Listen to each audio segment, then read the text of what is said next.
एक बार फिर से रुक करेंगे एमपी के खरगोन हिंसा मामले को लेकर। जिस तरीके से खुलासे लगातार हो रहे हैं, 10 अप्रैल की हिंसा हुई थी और एक नया वीडियो इस हिंसा से जुड़ा सामने आने के बाद जांच का दायरा और ज्यादा बढ़ गया है, क्योंकि अप्रैल की हिंसा की इस एक्सक्लूसिव फुटेज में यह साफ तौर पर दिख रहा है कि किस तरह दंगाई मोहल्ले में घूमते रहे, तलवार लहराते रहे, कुछ ने हाथों में पत्थर ले रखे थे और जाते जाते एक शख्स ने गाड़ियों पर तलवार से वार भी किया।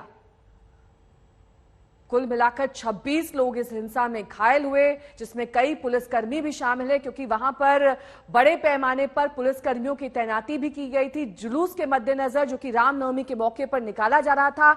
लेकिन ये एक सोची समझी साजिश के तहत किया गया या फिर नहीं, इस बात की जांच अब 2 सदस्यीय ट्राइब्यूनल करेगा, जिसका गठन एमपी सरकार ने कर दिया है। हिंसा की तबाही की तस्वीरें भी सामने आई हैं, जिसमें झुलसे हुए घर और दुकानें दिखाई दे रही हैं।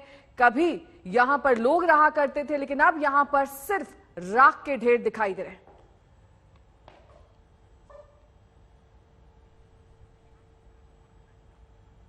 इस पूरे घटना में शिवम, एक 16 साल का युवक घायल हुआ है। उसके सर में गंभीर चोटें आई हैं। 3 दिन से वो वेंटिलेटर पर है। उसके परिवार वालों को उसकी चिंता है और देखिए उसकी तस्वीरें भी आ गई हैं, किस तरीके से जिंदगी और मौत के बीच शिवम अब भी झूल रहा है। दरअसल वो मंदिर गया था, मंदिर से वापस लौटने पर, जैसा कि उसके घर वाले बता रहे हैं, उस पर अचानक हमला किया गया और इस हमले में शिवम की ये हालत हो गई है।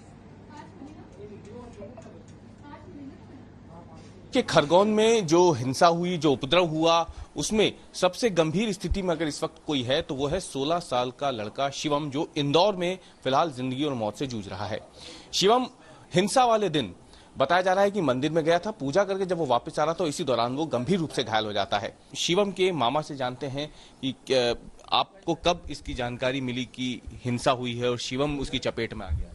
जब हम लोग मंदिर से यहाँ आरती करके घर आए थे, तब मेरा बालक यहाँ पर मोटरसाइकिल अंदर कर रहा था, तो वहाँ से एकदम फ़ोन आया जहाँ ये वारदात हुई वहीं से कि भाई आपके